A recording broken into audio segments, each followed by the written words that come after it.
নমস্কার বন্ধুরা, Molly's kitchen থেকে সবাইকে স্বাগত। আজকে বৃহস্পতিবার সকালে নিত্য পুজো আমি করছি, দেখো তোমাদের ভালো লাগবে আশা করি। এবার আমি ঘটের মধ্যে দিয়ে দিলাম সিঁদুরের ফোঁটা, আমের শাখাতেও দিয়ে দিলাম, একটা কলা নিয়েছি কলাটাতেও দিয়ে দিলাম। আমি সমস্ত কিছুতে সিঁদুরের ফোঁটা দিলাম। আর এখানে একটা পান নিয়েছি, পানের মধ্যে দিলাম। পানটা প্রথমে ঘটের মধ্যে দিলাম, দিয়ে তারপরে ওপরে আমি দিয়ে দিলাম কলাটা। আর দিয়েছি 8টা দুবড়ো। 8টা দুবড়ো দিয়ে আমি ঘরটাকে ভালো করে সাজিয়ে নিয়ে আমি ঘটের নিচে দিলাম 2-1টা দুবড়ো আর কয়েকটা ধান দিলাম। ধান দিয়ে ঘরটা বসালাম, তার কারণ খালি এতে জায়গায় ঘট বসাতে হয় না, সেজন্য।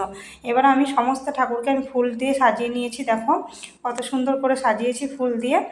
এরপর আমি ধূপকাঠি সমস্ত কিছু জ্বেলে নেব। আজকে ধূপটা দেওয়া হয়নি, তার কারণ আজকে টিকাটা আনা হয়েছিল না, সেজন্য আজকে ধূপকাঠি দিয়েছি।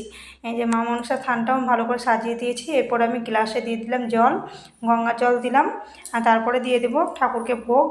এই যে কলা বাতাসা এটাই দিয়েছি আজকে। ক্যামেরাটা আমি এক হাতে ধরেছিলাম, সেই জন্য আমি খুব একটা ভালো করে দেখাতে পারিনি। এবার আমি দিয়ে দিলাম তুলসীপত্র, তারপরে দিয়ে দিলাম আমি ফুলটা। মা লক্ষ্মীর ঘটে আমি ফুল নিবেদন করে দিলাম। এরপর আমি শিবের মাথায় আমি 3টে বেলপাতা দিয়ে দেব। এরপরে শিবের মাথায় জল দিয়ে দেবো। জলের মধ্যে ছিল ঘি, মধু, কালো তিল আর কয়েকটা ফুল ছিল, এগুলো দিয়ে আমি ভালো করে জলটা দিয়ে দিলাম। তারপরে আরতি করে নিলাম। আরতিটা করে নিয়ে এবার ধূপ দ্বীপ সব দেখিয়ে দিয়ে আমি ভালো করে পুজোটা করে নিলাম। বৃহস্পতিবারে পুজো করতে কিন্তু অনেকটাই দেরি হয়, সমস্ত কিছু গুছিয়ে করতে হয়।